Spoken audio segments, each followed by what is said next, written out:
The sky above the training fields had been a dull, washed-out gray when the day started. The kind of color that made everything on base look flat and ordinary, and Staff Sergeant Rhea Dalton had almost been grateful for it, because ordinary days hurt less than the ones when she remembered what she'd been denied, and that morning at Camp Resolute, the Joint Special Operations Complex tucked into a stretch of North Carolina pine, had looked like every other. A line of Army Rangers on the rifle line. The steady pop of gunfire, brass clinking, shouted corrections, and Rhea walking behind them with a spotting scope tucked under one arm and a clipboard under the other, pretending she did not care that the badge she really wanted was one she had never been allowed to even try for. 3 times she had applied for Tier 1 Special Operations selection with the Navy's elite teams. 3 times she had passed every preliminary test. 3 times she had sat in a small, stale room across from a board of officers who praised her record and then explained, very carefully, very politely, that women could not meet the real standards, the ones that didn't exist on paper, and no matter how fast she ran, how many miles she rucked, how many deployments she had, there was a line she was not allowed to cross. And now, 8 months into an assignment as a marksmanship instructor for Joint Forces training, she lived every day under the weight of those words, watching young men train for jobs she knew she could do. "Dalton, you want to tell us again how wind works?" One of the Rangers joked that morning, grinning as he cradled his rifle and glanced back at her, and she smiled back because it was easier to be the calm, dry instructor than the woman who had once dreamed of wearing a different patch. "Wind doesn't care what you think, Mendez," she said, eyes still on his grouping. "It doesn't care how motivated you are. It's math. And right now the math says your last 3 rounds drifted right. Adjust 3 clicks left and stop blaming the breeze." The men laughed. Some genuinely liked her. Some respected her grudgingly. Some still weren't sure what to do with a woman who could outshoot them and outrun half of them. But they all listened when she spoke about ballistics. Rhea had the kind of calm, precise voice that made chaos feel smaller, and out on the range, that was its own kind of authority. Downrange, targets snapped and swayed. In the distance, the main compound looked peaceful. Vehicle rows, admin buildings, the low hump of the command bunker, flags barely stirring in the weak wind.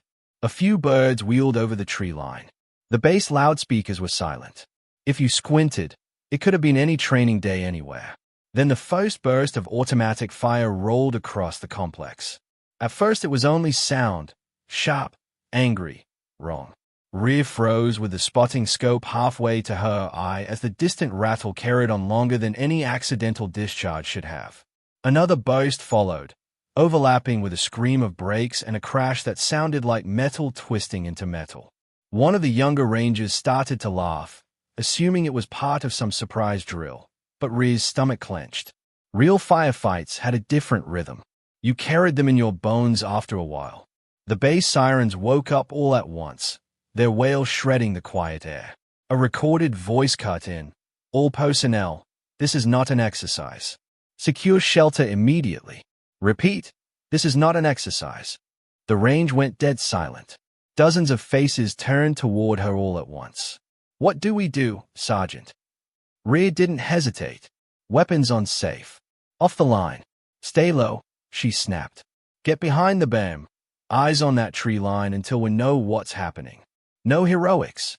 She hustled the Rangers into cover, mind already reaching ahead. The gunfire was coming from deeper in the complex, toward the admin sector and the Joint Operations building where foreign officers and high-ranking visitors rotated through. She heard another, heavier weapon, maybe a machine gun, followed by the pop of grenades or explosions. Her radio crackled at her shoulder. "Range 41, this is command. Report status." "Range 41 secure," Rhea said. "Personnel under cover. Awaiting instructions." There was static, then a different voice, tight and clipped, a man she recognized. Sergeant Major Harlan Bishop, senior enlisted for the Special Operations Group on base. "Dalton, this is Bishop. Confirm you're still on the rifle range tower." She looked up at the squat 3-story structure that overlooked the entire training valley, the sniper tower, where she usually ran advanced marksmanship classes. "Tower's clear. I can be up there in 30 seconds. Move," he said. Now. She didn't ask why. She sprinted for the tower ladder, boots crunching gravel, heart pounding not with fear but with the hard, focused shake of adrenaline that always came before a fight. As she climbed, her rejected applications flashed through her mind like frames of an old film. Stiff uniforms, stiff faces, polite dismissal. You are an exceptional soldier, staff sergeant, but this program has demands that are not compatible with female physiology. We're safeguarding the standards, not targeting you personally. We appreciate your ambition, but you should redirect it. She slammed the door open at the top of the tower and stepped into a room that had stopped pretending this was training. Maps and digital displays covered one wall, lit in harsh colors, green for friendly positions, red for unknown or hostile. 2 officers and a radio tech crouched around a table, headsets on. At the far window, a tall, broad man with iron-gray hair and a scar along his jawline stood with binoculars glued to his eyes. Bishop. His posture alone said the situation was bad. He turned as she entered, and his expression held none of the half-smirking skepticism he'd sometimes aimed at her in the past. Today there was only urgency. Dalton, he said, tossing her a set of over-ear protection with attached comms. We've got armed actors inside the wire, multiple teams. They hit the Western Gate with forged credentials, moved straight for our special operations facilities, and started shooting. They knew exactly where to go and who would be here. Rhea shoved the headset on. How many? Early count says at least 20, maybe more, the radio tech answered, fingers dancing over a keyboard. They are split into cells, coordinating. We've got friendlies pinned down at the Joint Ops building, the medical center, and near the foreign liaison offices. We've got VIPs in the bunker complex we can't evacuate yet. Our own top-level shooters are either deployed or scrambled to secure the bunker external. We're short on long guns with eyes on this whole valley. Bishop nodded toward a long, padded case resting on a metal table. That's where you come in, Sergeant. Rhea's gaze dropped to the case, and even closed she knew what it held. Big, heavy, unforgiving. A rifle designed to punch through distance and armor and bone. You want me on the glass, she said quietly. We want someone who can reach past 1,000 meters and not waste ammunition guessing, Bishop said. We're out of time and out of options. And like it or not, you're the best precision shot in range. We've been tracking your training scores. We know what you did downrange. We should have used you like this sooner. It wasn't an apology, but it was close enough. Rhea stepped to the table, popped the latches, and lifted the lid. Inside, cushioned in foam, lay a semi-automatic .50 caliber antimaterial rifle, long and blocky, like a piece of industrial machinery more than a hunting gun. Next to it sat a sleek scope with mill markings, a rows of polished magazines loaded with heavy, match-grade rounds. Her hands moved automatically, checking the chamber, inspecting the bore, locking the bipod, seating the scope, adjusting the cheek rest. The weight of the rifle settled into her arms like something she had been built to carry. What are my parameters? She asked, eyes already angling toward the tower's front window. The radio tech flipped to a feed from a small drone circling above the base. On the screen, the facility no longer looked peaceful. Smoke smudged the air near the medical building. A staff car burned in the admin parking lot, black flames licking its frame. Small shapes moved along rooftops and between structures, darting from cover to cover. We've confirmed at least 16 shooters, said Lieutenant Colonel Park, the operations officer, speaking for the first time. His eyes were bloodshot behind his glasses, jaw clenched, all carrying rifles with optics, some with heavier systems. These guys know how to move. They're not random idiots. Their primary goal appears to be massacre and disruption. Maximum casualties among special operations trainees and foreign observers, plus psychological impact. They are pushing toward the command bunker, where we've got NATO liaisons, some visiting generals, and a bunch of staff who can't fight their way out of a paper bag. If these attackers get line of sight on that bunker entrance, we're going to lose people we cannot afford to lose. He pointed at multiple red icons. Our ground response teams are tied up evacuating wounded and blocking routes. We need someone who can take away the enemy's overwatch before they collapse the whole defense. He looked at her. You'll be shooting from this tower. Lines of fire from here cover almost the entire engagement area. Distances from 800 to nearly 1,400 meters. Wind is shifting, air's heavy. Light will degrade in an hour or two as weather moves in. You'll have a spotter and real-time updates from drone feed, but you're our only long-range asset with this vantage point. How many shots do I get? She asked. As many as you need, Bishop said, then hesitated. But we've got 16 confirmed and possibly more. We can't afford misses. Every miss is a warning. Best case, you're perfect. Worst case, you buy us time and cut their numbers. Rhea nodded, absorbing the numbers, the angles, the stakes. Her pulse was hammering, but under the pounding there was something else, something cold and steady and familiar.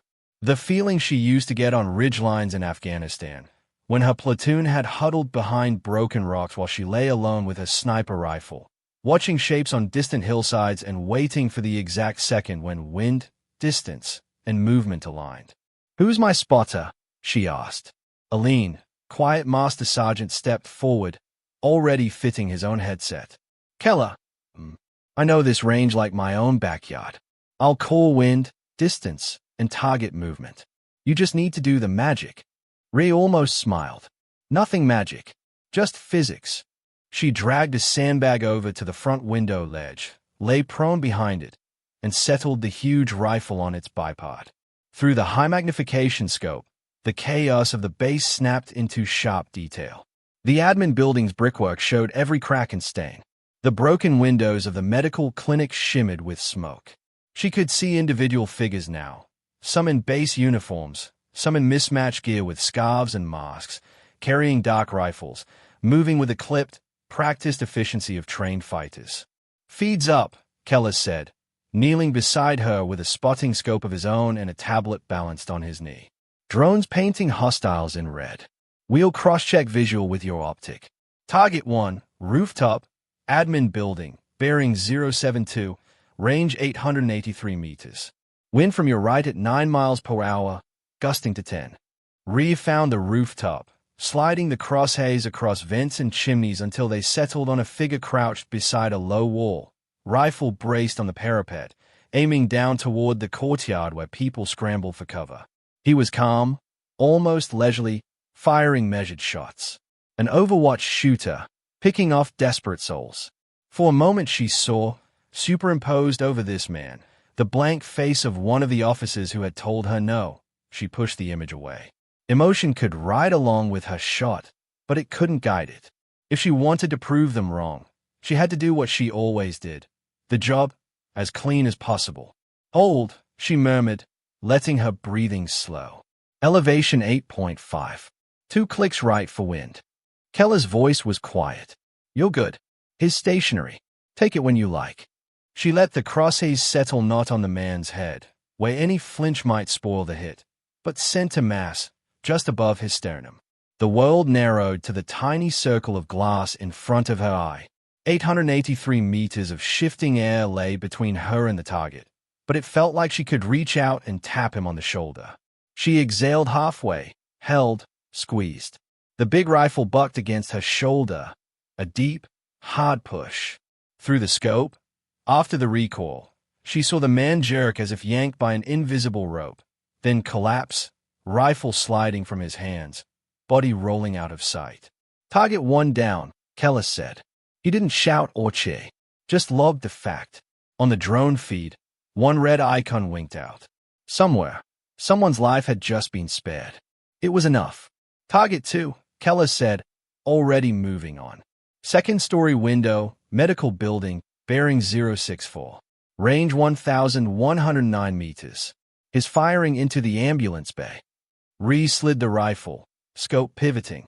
There, half hidden behind a shattered window frame, a muzzle flashing.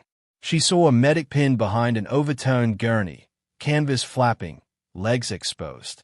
The hostile gunman sent rounds into the concrete near his boots, inching closer. "Glass fragments, partial cover," Keller said. "You'll have maybe a 2-second window when he leans out." Rhea adjusted elevation and windage. The shot was longer, the margin thinner. At over 1,000 meters, Tiny errors grew teeth. The shooter leaned out to adjust his aim. Rhea pressed the trigger. The sound of the rifle filled her skull again. In the scope, the masked man jerked backward. For an instant his feet came off the floor. Then he vanished inside the room, and the muzzle flashes stopped. 2, Keller said quietly. Good hit. Medbay reports break in contact. Down below, sirens and gunfire still rolled across the base, but now a sliver of control had been carved out from the chaos. On the internal channels, voices were shouting updates. South corridor clear, thanks to whoever took that rooftop. We've got movement toward the bunker. Need eyes. Hostiles shifting positions. Rhea didn't have the bandwidth to listen. The world had shrunk to targets, calculations, and the steady flow of Keller's calm commentary. They moved methodically. Rooftop to window, alley to stairwell. She picked them off, one by one. Some were easy, standing too boldly, firing without cover. Others demanded everything she had. Men sprinting between buildings, weaving and zigzagging, forcing her to lead them, to predict where there would be a second in the future and send a bullet to meet them there. On one shot, her finger almost closed. Then she saw, at the edge of her scope, a civilian employee stumbling into the line of fire, and she aborted, rolling the rifle off target rather than risk hitting the wrong person. The bullet slammed harmlessly into brick instead of flesh. Safe, miss, Keller said. You had every right to take it. No such thing as every right if the wrong person dies, she muttered, but she filed the data away, recalculated, and waited for a cleaner opportunity. It came 20 seconds later, when the hostile paused at a doorway to reload. That time her shot landed exactly where she intended.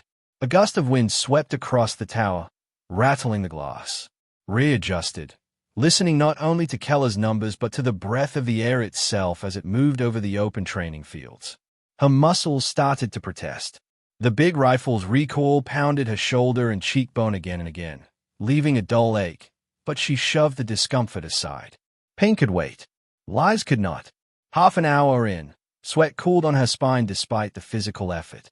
Her hands were steady, but she felt the mental fatigue building, the tiny mistakes whispering at the edges of concentration. One misread, gust, or rush trigger pull could change the shape of the entire battle. Status, she asked between engagements. 14 hostiles confirmed neutralized, Park said from behind them. His voice had lost some of its earlier strain, replaced by something like awe. We think 2 are still active and maybe 1 unconfirmed. They are pulling back from the central compound. Last 3 are moving toward the outer fence line, east side. If they get out, we'll lose the chance to interrogate and find out who sent them, and they might regroup for another hit somewhere else. Can ground teams intercept? Bishop asked. They are still tied up securing the wounded, Park said. If we pull them off now and those last shooters double back toward the bunker, we're back where we started. So it comes down to the rifle again, Bishop said, eyes settling on Rhea. She rolled her shoulders, feeling the grind of fatigue, and re-centered behind the scope. Give me the last 3, she said. The survivors were moving fast now, sprinting in short bursts from cover to cover along the outer road. One carried a heavier pack, maybe electronics or documents. The sky had darkened as clouds slid in, flattening the light, making contrast harder to read. A thin, tricksy crosswind had emerged, changing direction in the open spaces between buildings. The shots would be harder not just because of distance, but because the enemy finally understood that someone, somewhere, was reaching out to them from afar. They moved like men who knew they were being hunted. Target 14, Keller said, not bothering with earlier numbers anymore. Bearing 089. Range 1,223 meters. Is running left to right. Wind 11 miles per hour from your left, gusting higher between structures. He's your biggest threat to escape. Through the scope, Rhea watched the man duck behind a storage container, peek out, then break into another sprint. She didn't track his head or chest. Instead, she aimed at an empty patch of cracked asphalt several feet ahead of him, where her calculations said he would be 1 1/3 seconds after she fired. Call it, Keller said quietly. She let her breathing flatten until it felt barely there. The numbers lined up in her head like beads on a string. Distance, wind, lead, drop. Her finger tightened, the trigger broke, the rifle roared. In the scope, the runner intersected her invisible line at exactly the wrong moment. His legs flew out from under him. He hit the ground and did not get up. 14, Kellis said. 2 more, Park murmured behind them. The second man tried to be smarter, hugging the shadow of the perimeter wall, only moving when he thought debris and smoke would hide him. Rhea had seen that kind of movement before. He had training, real training, the kind her application board had claimed she wasn't wired to survive. She tracked him through partial cover, adjusting when the wind eddied along the wall's height. When he paused to look back for his fallen partner, she took the shot. 15. The last hostile nearly made it. He darted through a gap in the fence, disappearing from her scope for a heartbeat, then reappeared in the open beyond the outer road, heading toward the tree line. This one carried the heavy pack. If anyone had plans or intel, it was probably him. The distance readout on Keller's tablet ticked up, 1,340 meters. The longest shot yet. Wind gusts were more unpredictable past the fence, with no buildings to break them. We can let him go and track him later, Parks said tensely. We've got IDs from the others. We've got faces. And we have no idea what's in that pack, Bishop said. He didn't raise his voice, but the decision was clear in his tone. Sergeant. Rhea's cheek pressed against the rifle's stock. The picture in the scope trembled for a fraction of a second, not from her hands, but from the tiny, invisible waves of heated air rising off the ground, warping light, making the runner shimmer like a ghost. There was no such thing as a perfect shot. At this distance, in these conditions, even a master could be betrayed by chaos. But chaos wasn't an excuse. It was a variable to account for. Keller, talk to me, she murmured. Distance 1340, maybe +5 as he runs, he said, voice still steady despite the tension. Wind 18 from your right, dropping to 9 out past the fence. Heat haze minimal but present. He's moving at about 8 miles per hour, quartering away from you. Rhea did the math. Adjusted again. If she aimed directly at him, the bullet would fall behind or to one side by the time it arrived. If she led too far ahead, she'd send a useless slug into the date and warn him that the invisible hunter had missed for the first time. She thought of the officers who had said she wouldn't last in their world. She thought of the medics, the foreign officers, the young trainees huddled in basements, unaware that the last man running might be carrying the trigger for a second attack. She thought of every woman who now watched the news and quietly wondered what doors might be closed to her. She led the target. 1 breath in, half out, hold. The trigger broke. The big rifle's recoil pushed all the way into her bones, felt deeper because she knew, even before the shockwave finished echoing, that there was nothing more she could do. The bullet was gone, carving its invisible path. The rest was physics and chance. Through the scope, the runner kept going for a heartbeat. 2, 3. For a moment she thought she had missed. Then his stride broke, one leg buckling as if someone had kicked his knee from behind. He staggered, stumbled forward 3 steps, and crashed into the dirt, the pack skidding away. Last hostile down, Keller said, exhaling for the first time in what felt like hours. No movement. On the general net, someone cheered, the sound cutting across channels like a wave breaking. It wasn't polished or formal, just raw relief, the sound of dozens of people who had been waiting to die and suddenly realized they might live. Rhea let her eye drift back from the scope. Her shoulder throbbed. Her hands shook now that they were allowed to, adrenaline finally demanding its due. She rolled onto her back, staring at the stained ceiling of the tower, listening to the overlapping chaos on the radios, medevac requests, calls for sweep teams, reports of cleared buildings, the clipped confirmations of soldiers once more performing the jobs they had trained for instead of running from a nightmare.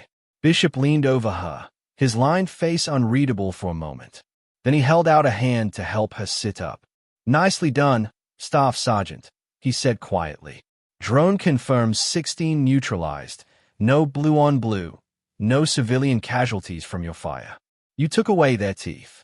She swallowed, throat dry. They would have done the same to us if they could. He nodded once. Yes, that's why people like you exist. 3 hours later, after the wounded had been evacuated, the dead counted, the area swept and secured, Rhea sat in a small conference room in the secure wing of the command building. Her uniform smelled faintly of burnt powder and sweat. There was a bruise rising on her cheek where the rifle stock had kissed her face over and over. A medical corpsman had offered her painkillers. She had refused, less out of toughness than out of a desire to be fully present for whatever came next. In front of her, a monitor glowed. Bishop and Colonel Park sat to one side of the conference table, quietly conferring. Keller leaned in the back corner with his arms folded, looking tired but satisfied. On the screen, after a moment of empty blue, the face of a 4-star admiral appeared. Close-cropped white hair, sea-dark uniform, ribbons in precise alignment. The name under his image read Admiral Richardson, Special Operations Joint Command. "Camp Resolute, this is Richardson," he said. His voice was cool, but there was a current under it, like the undertow beneath waves. "We've reviewed your live feed and initial reports. I understand Staff Sergeant Dalton is present." "Yes, sir," Bishop said. "She's right here. Put her front and center, please." Rhea scooted her chair closer, suddenly far more nervous than she had been with a rifle in her hands. The Admiral's eyes seemed to look straight through the screen into her. "Staff Sergeant," he said, "I'm told that you have applied in the past for selection into Naval Special Operations programs." Her mouth went dry. "Yes, sir, on 3 occasions." "And that you were declined," he said. No softening, no excuses. Just fact. "Yes, sir." He nodded slowly. Those decisions were made under the standards and assumptions of the time. Standards which, frankly, your performance today has called into serious question. He glanced down at something. A report. Probably. 16 hostile combatants neutralized in under an hour. Engagement ranges from 800 to over 1,300 meters. No misses that endangered friendly forces, and at least 4 confirmed life-saving shots in support of pinned units. All under active attack, with shifting conditions. He looked back up. "Do you understand how rare that level of performance is, Staff Sergeant?" Rhea chose her words carefully. "I understand that I did my job, sir. I had the training, the equipment, and the vantage point. Other people on this base risked their lives up close while I stayed in a tower. I'm glad I could help them." For a moment, the corner of the Admiral's mouth twitched, almost a smile. Humility is appreciated. But let's not pretend this was routine. You know as well as I do that what you did would be considered remarkable from any operator, of any gender, in any unit. The simple truth is that today, when your base needed a Tier 1 level shooter, you filled that gap. He folded his hands. Our job at this level is to match talent with mission. That means we cannot afford to cling to old assumptions once evidence proves them wrong. So here is what I want to do, Staff Sergeant Dalton. I am extending you a formal invitation to attend a newly revised Advanced Special Operations Assessment and Selection course. The physical standards will be the same as what we expect of any operator. The expectations will be brutal. The process will be fair. If you pass, you will join a program where your skills can be used with the full backing of the institutions that once turned you away. Rhea stayed at the screen. She had imagined, more times than she could count, what it might feel like to hear words like that. But in her imaginings, it had always come from someone grudging or defensive, forced by politics. Instead, this sounded like something simpler, a decision made because reality had become too loud to ignore. "Yes, sir," she said, her voice almost steady. "I accept." "Good," Richardson said. "You will receive official orders within the week." "And Staff Sergeant." "Sir." "Whatever happens in that course, whatever the outcome, today's record stands. You bought people time. You kept a small disaster from becoming a catastrophe. There are foreign officers on their way back to their countries tonight who will never know your name but will owe you their lives. You did what we've always said we expect from our best. You stepped up when it counted." The screen went dark. Training, when it came, stripped away the last illusion she might have held about what she was capable of and what it would cost to prove it. The selection course did not soften its edges for her. She climbed ropes with bleeding palms beside men who outweighed her by 50 pounds. She marched until her shoulders felt carved from stone, carrying loads that pushed her joints to their limits. She ran on sand and in mud, over hills and through freezing surf, lungs burning, legs shaking, instructors screaming in her that she could walk away at any time and return to a safer job where people would still applaud her for being pretty good for a woman. But Rhea did not want pretty good for a woman. She wanted something simpler and harder, to be measured by the same brutal yardstick as everyone else and to stand or fall on that alone. Some nights on the course she lay shivering in wet clothes, too tired to bring a spoon to her mouth, and thought of the tower and the long rifle and the 16 men who had not made it back to their masters. When she thought about quitting, she reminded herself that there would be days in the future when no tower and no rifle would be there. Only her team, and the unknown, and she wanted to meet those days as someone who had proven, once and for all, that she belonged. Not everyone on the course welcomed her. Some muttered that she was there because of politics, because higher-ups wanted a token example. Others watched her more carefully, testing whether she would cut corners or expect favors. She answered all of them the same way, by doing the work. When her shoulders screamed under the weight of a loaded ruck, she kept moving. When a teammate stumbled, she shared the load instead of letting him drop.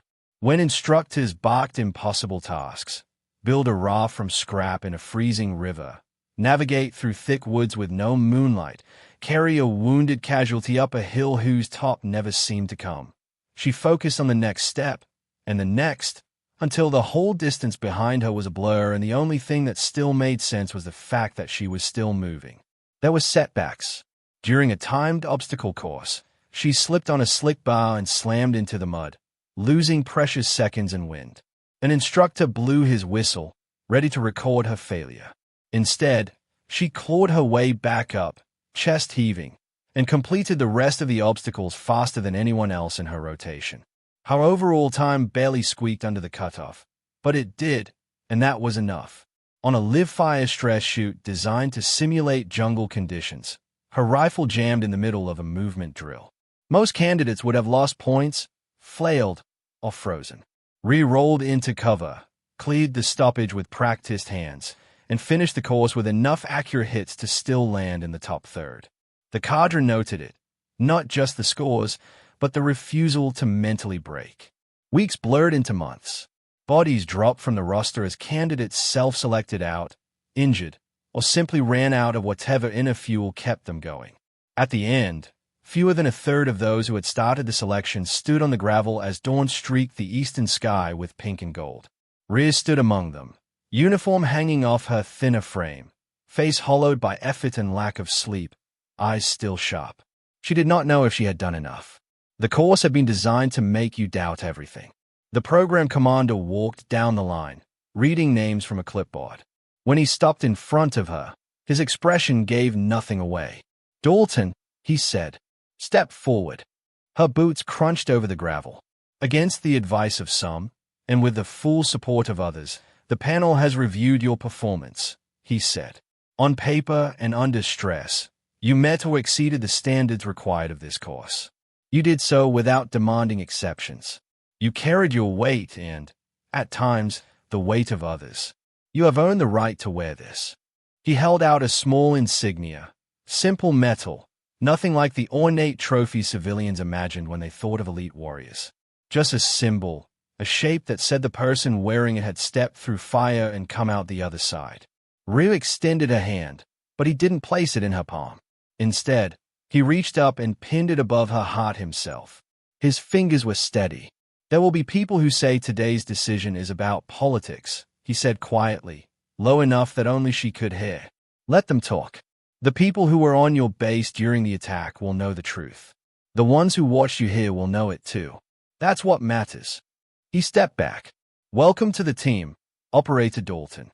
There was no roar of applause, no dramatic salute, no brass band. Just a shift in the air around her, subtle but unmistakable, heads tilting in acknowledgement, a few nod from men who had bled beside her during the course, a new weight settling on her shoulders, not the crushing weight of being told no, but the solid, anchoring weight of being trusted with more than she had ever been allowed before. Months later, Back at a different range in a different training valley, Rhea stood behind a young recruit, a woman barely 20, hands trembling slightly as she held a sniper rifle for the first time. The girl had wide, dark eyes and a stubborn jaw. "I watched a video of you," the recruit blurted, then flushed. From that day at Camp Resolute. They blurred your face, but everyone knew it was you." Rhea smiled, just a little. "Those videos make it look cleaner than it was," she said. "You don't see the fear, the doubt, the sweat. You don't see the times I almost messed up. You only see the bullet and the man falling."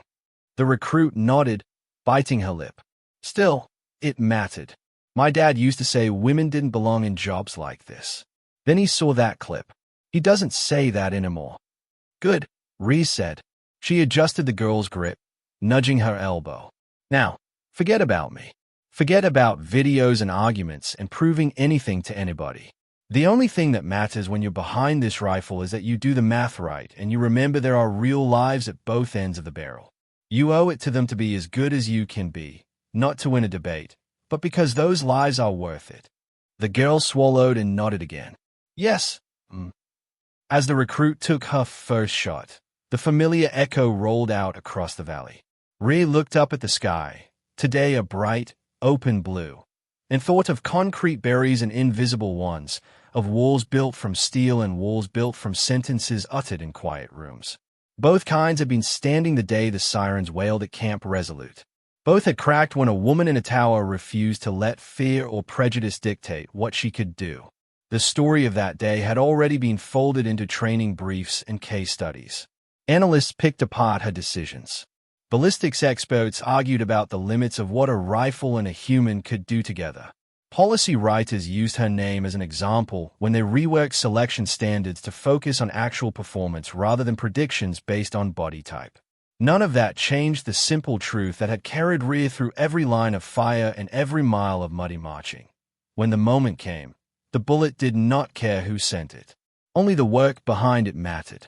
On the wall of a dim office somewhere in the vast bureaucracy, a framed letter still hung, written years before, declaring that certain jobs were beyond the reach of soldiers like her.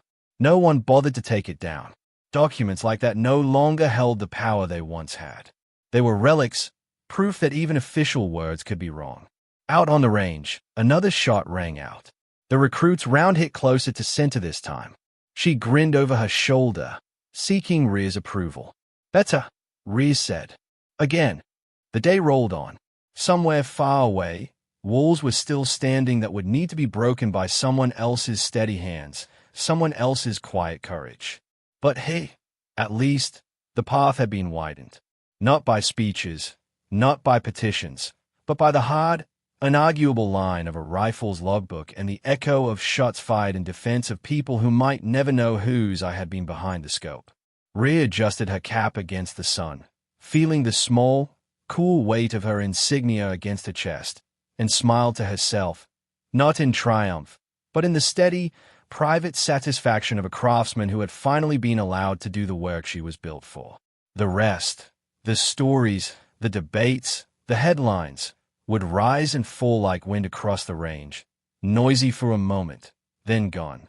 What remained was the target downrange, the beating heart behind the trigger, and the knowledge that when the next siren sounded somewhere, someone like her would already be moving toward the sound instead of standing outside, waiting for permission.